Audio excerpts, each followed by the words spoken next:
La mer ne rend pas tous ses morts. Dakar, janvier.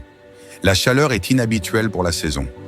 Dans le quartier de la Médina, la poussière s'accroche aux vitres, aux regards. Seynabou Ndiaye, 28 ans, ferme à double tour la porte de son petit appartement. Elle respire profondément. Comme tous les matins, elle se prépare à traverser la ville jusqu'à la bibliothèque universitaire Cheikh Anta Diop. Elle est méthodique. Chaque geste est un rituel. Du café amer sans sucre, le foulard noué avec soin, le même carnet noir dans son sac. Seynabou n'est pas froide. Elle est contenue. Elle ne se permet ni joies excessives, ni colère, ni amour. Ses collègues la respectent, la redoutent même. On l'appelle l'archiviste du silence. Mais sous cette façade se cache un puits profond. Une vie figée depuis la disparition de sa mère, Awa Diouf, morte accidentellement en 1998. Disparue en mer, disait-on. Mais Seynabou n'a jamais vu le corps, jamais eu de tombe à visiter, jamais eu de deuil à faire. Quand on n'a pas de cadavre, on ne pleure pas, on devient le tombeau. Chaque dimanche, elle rend visite à son père, Abdoulaye Ndiaye, dans sa grande villa à Ouakam. Un salon impeccable, des photos encadrées, des silences tendus. Abdoulaye, tu travailles encore trop? Tu comptes vieillir dans cette bibliothèque? Seynabou, calme. Maman écrivait, elle aussi était seule. Abdoulaye, ta mère était instable, rêveuse, fragile. Toi, tu es solide. Ce jour-là, il lui tend une boîte. À l'intérieur, une bague en argent ornée d'une pierre bleue. Abdoulaye, elle tirait mieux qu'à elle. Une phrase simple, mais qui fissure quelque chose en elle. Parce qu'elle sait, cette bague, elle l'a vue posée sur le meuble du salon 2 semaines après la disparition d'Awa. Et soudain, le vernis du passé craque. Le carnet de la vérité. Dans la salle d'archives privée de l'université, Seynabou ouvre un carton marqué « Fonde AD », réserve spéciale. AD comme Awa Diouf. Son cœur se met à battre plus vite. À l'intérieur, un carnet en cuir craquelé, avec des pages tachées, certaines arrachées, d'autres enroulées comme des cicatrices. Elle le lit, ou plutôt, elle le déchiffre. Ce n'est pas un journal, c'est une suite de poèmes fragmentés, de lettres adressées à un certain I, et cette même phrase, lancinante, obsessionnelle. Le sel se cache dans les larmes que tu n'as pas versées. Seynabou s'effondre dans le silence de la bibliothèque. Un souvenir revient brutalement. Sa mère, un soir, tremblante, tenant ce même carnet, disant « Si un jour tu me cherches, ne regarde pas la mer. Regarde dans ce qu'ils veulent t'enterrer. Le puits, pas la mer. » Elle retrouve Mamadja, l'ancienne gouvernante. La vieille femme habite désormais à Anne, dans une cabane en tôle ondulée. Quand Seynabou lui montre le carnet, la vieille pleure. Mamadja, je pensais qu'il avait tout brûlé. Elle raconte. Ce que tout le monde a tué pendant 27 ans, la veille de la mort d'Awa, il y avait eu une dispute violente dans le jardin. Le lendemain, le puits était bétonné. On lui avait interdit d'en parler. Ton père a dit, elle s'est jetée à l'eau. Mais moi, je sais. Elle n'a pas crié. Elle a chuté. Et il a laissé faire. Seynabou rentre en courant. Elle ouvre toutes les armoires, cherche des photos, des enregistrements. Elle sent que la version officielle est un mensonge bien habillé. Mustapha, l'homme qui aimait Awa. Quand tu n'as plus rien à dire, va voir ceux qui ont aimé en silence. Ils parlent mieux que les survivants. Le taxi s'arrêta au bout d'un chemin sablonneux, à l'entrée d'un quartier endormi de Rufisque, non loin du littoral. Des enfants jouaient au foot pieds nus sous un soleil poussiéreux. Le vent salé caressait les volets d'une vieille maison aux murs craquelés. Mustapha Diallo, ancien professeur d'histoire, vivait là depuis 17 ans, entouré de piles de livres, de cassettes et de photographies fanées. La maison sentait l'encre sèche et les regrets. Quand Seynabou entra, il leva les yeux et resta figé. Son visage, creusé par le temps, blanchi comme s'il venait de voir un fantôme. Mustapha, voix tremblante. « Tu es son miroir, même regard, même silence, même colère sous les eaux. » Il l'invita à s'asseoir, prépara un café noir amer, sans demander. Sur la table basse, un vieil exemplaire d'un poème d'Awa. « J'ai noyé ma voix dans les jarres, mais l'écho revient quand tu dors. Seynabou, dites-moi ce que personne ne dit. Qui était ma mère vraiment? Mustapha, regardant le vide.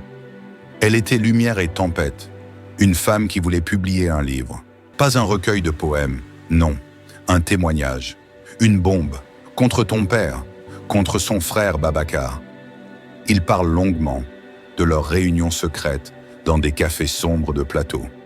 De documents sensibles montrant l'implication d'Abdoulaye dans une affaire de blanchiment d'argent via une ONG éducative fictive.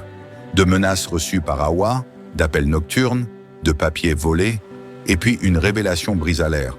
Mustapha. Seyna, tu n'es pas fille unique, tu as un frère, Ibrahim. Elle l'a eu avant toi, en 1995. C'était un secret, et peut-être une des raisons de sa chute. Seynabou sentit une déflagration intérieure. Sa mère, qu'elle croyait comprendre, avait encore des visages cachés. Seynabou, murmurant « Pourquoi personne ne me l'a dit ?» Mustapha, amer. « Parce qu'à Dakar, on enterre les vérités en famille, comme les cadavres. » Le frère qu'on a enfermé, Kaolack. La route depuis Dakar est longue, torride, sablonneuse. Le paysage alterne entre marchés improvisés, bus déglingués et silence de savane. Seynabou roule dans un 4x4 emprunté à Fatou, sa collègue. Chaque kilomètre résonne comme une cloche vers l'inconnu. La clinique Sainte-Monique, perchée à la sortie de la ville, est blanche, calme et terriblement propre. Trop propre. Elle ment à la réception, se fait passer pour une chercheuse en mémoire traumatique. Une infirmière compatissante l'introduit dans une pièce où un homme est assis, vêtu d'un boubou froissé, les yeux fixés sur une tache invisible au mur. Ibrahim Ndiaye, 30 ans, cheveux en bataille, maigre, le regard fou et lucide à la fois. Ibrahim murmure. « Maman revient ? Elle m'a dit qu'elle reviendrait quand la mère parlerait. » Seynabou, étouffant. « Ibrahim, c'est moi. Seynabou, ta sœur. » Il ne réagit pas immédiatement, puis penche la tête. Un silence. Et soudain, il tend les bras comme un enfant. « Seyna, ils t'ont pas emmené ?» Il parle peu, mais il dit l'essentiel. « C'est pas la mer, c'est le puits. Je l'ai vu tomber, mais on m'a dit de me taire. Alors j'ai crié, et ils m'ont enfermé. » Son dossier est vide. Aucun antécédent.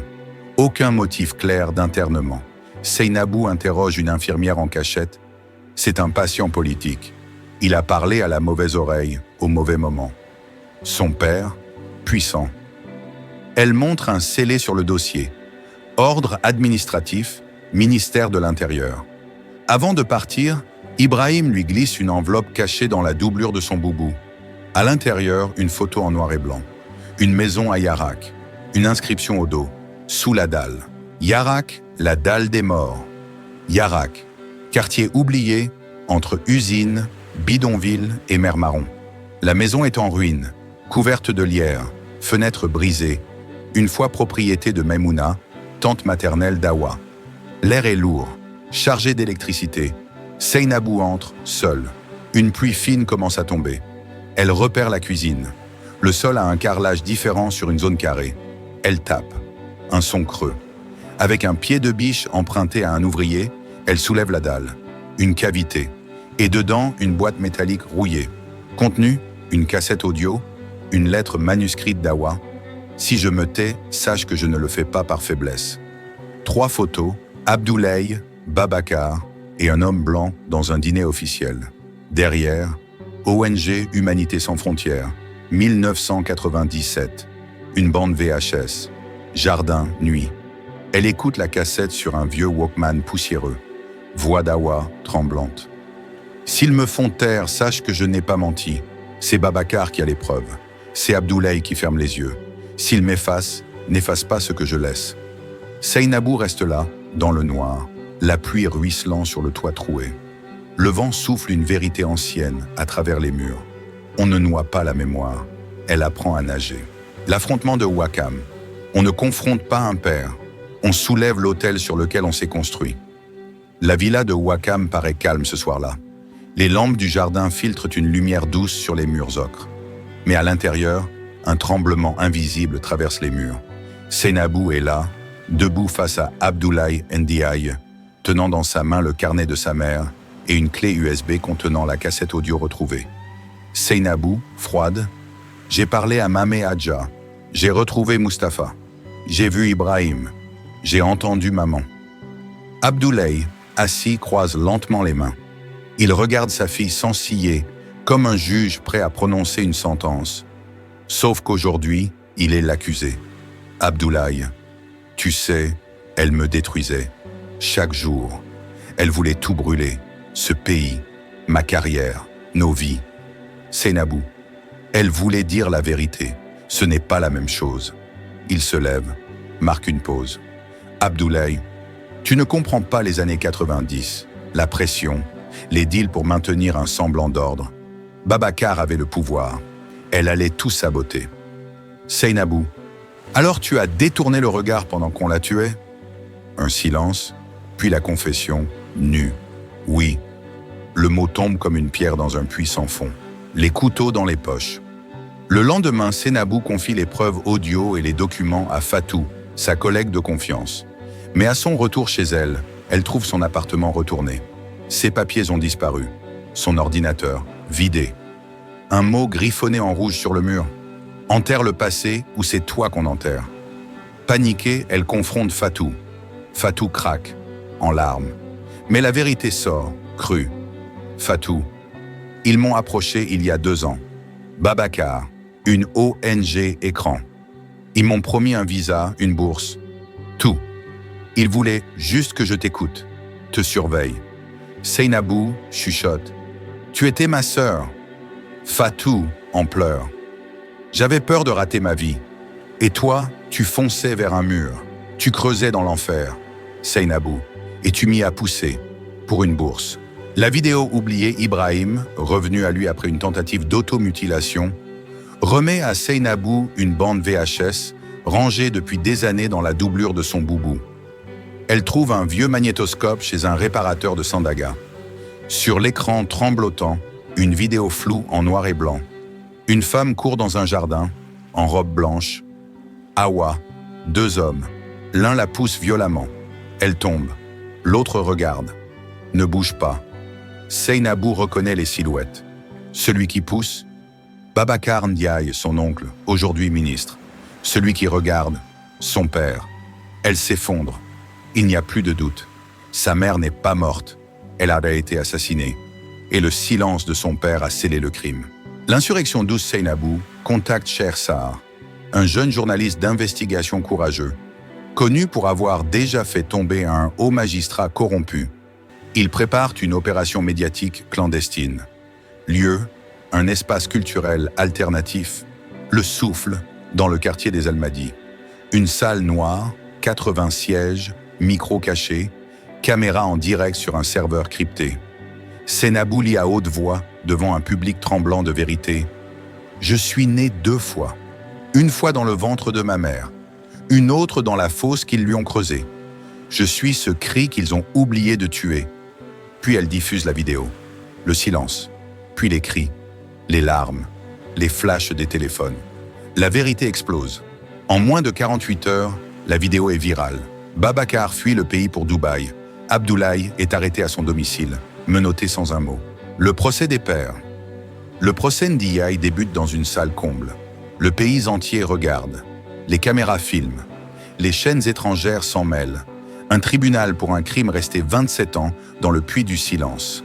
Abdoulaye, vieilli, usé, lit une déclaration publique. « J'ai été un homme de loi, mais j'ai désobéi à ma conscience. J'ai trahi ma femme, j'ai trahi mes enfants, j'ai trahi ce pays. Je n'ai pas tué, mais j'ai regardé mourir. Je mérite la prison et le mépris. » Seynabou refuse de témoigner. Elle est assise au fond de la salle. Les larmes coulent, mais pas de chagrin. Un deuil enfin vrai. Le sel et les cendres. 2 ans plus tard.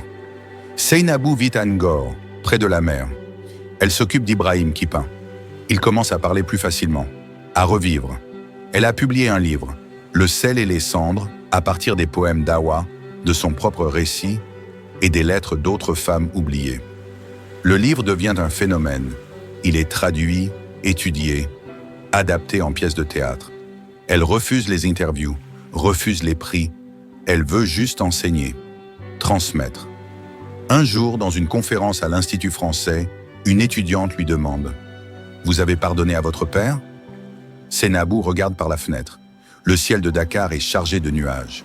Elle répond doucement « J'ai pardonné à la fille que j'étais de l'avoir aimée. Ça suffit. » Sur le mur extérieur de l'Institut, un graffiti en lettres rouges. « À toutes les femmes qu'on a noyées, voici la marée. » Si cette histoire vous a plu, n'oubliez pas de vous abonner, liker et surtout, continuez l'aventure avec nous.